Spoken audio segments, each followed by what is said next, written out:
Hi, I'm Dave. And I'm Andrew, and we are the IB English guys. Before we start our video, just a quick reminder, we have a website. And on our website, you can go to the For Students tab. And over there, Mr. Giles, you will see Paper 1 and Paper 2 exam review. You'll also see IO planning guides and downloadable courses. We have a ton of support there for you in addition to our free resources. Make sure you check them out.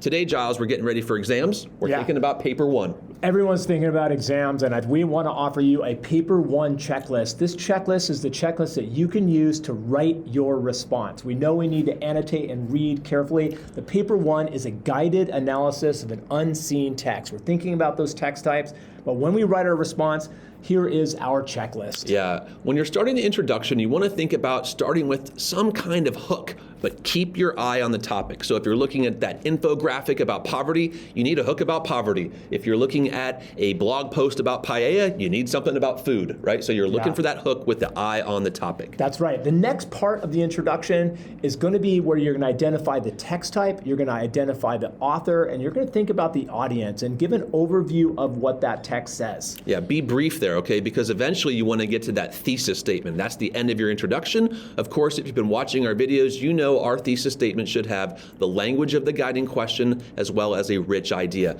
Check those videos about writing introductions for Paper 1 if this is confusing. Yeah, we like that rich idea. That's the message of the text. Don't forget that. Okay, when we're writing our body paragraphs, there's many things we want to think about. This checklist will help you. The first thing we want to think about is you need a clear topic sentence. That's coming from your rudimentary outline.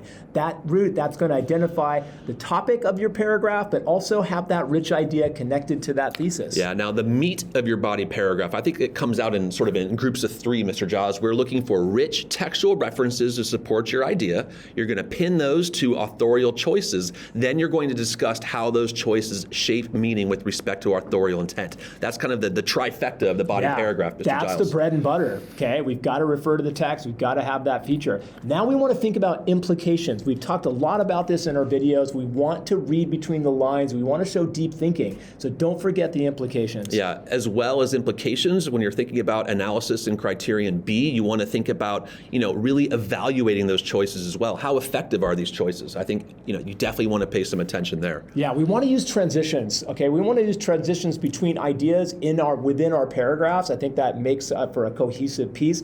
But we also, this guy loves this in particular, is that we have transitions between paragraphs.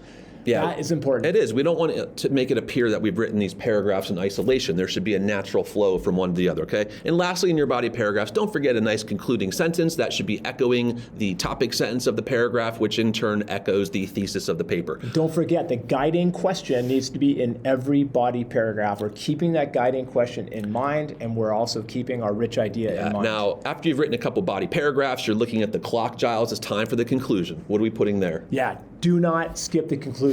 This is where we want to end our paper in an insightful way. So we want to restate the central message or argument in a new and insightful way. Yeah, and this isn't a time to rehash. We've talked about this at great length in other videos. You want to synthesize main ideas rather than summarize. So you're taking your key points and you're showing the relationship between those. And then how do we end this thing, Giles? Yeah, we want to end with a flourish. We want to end with kind of like show some thinking and again, connecting to that topic that we've talked about all along. Now, Mr. Giles, while we're writing, there are some language aspects we need to keep in mind. What are some things, some advice we can give our students? Yeah, maintain formality and academic register. That's important. Yeah, think about sentence variety. You want to have a variety of some short sentences, some long sentences, and think about carefully choosing your vocabulary. You don't have time to stop and really scrutinize every word, but you have to have that sort of in the back of your mind, thinking about, I'm using my best academic vocabulary, right? And lastly, put some voice into it's not casual, informal voice, but putting in voice, it's putting your personality into the text. Folks, if you can stick with this checklist, again, I recommend watching this right before the exam. I think that's going to put you in a really strong, advantageous position going into the assessment.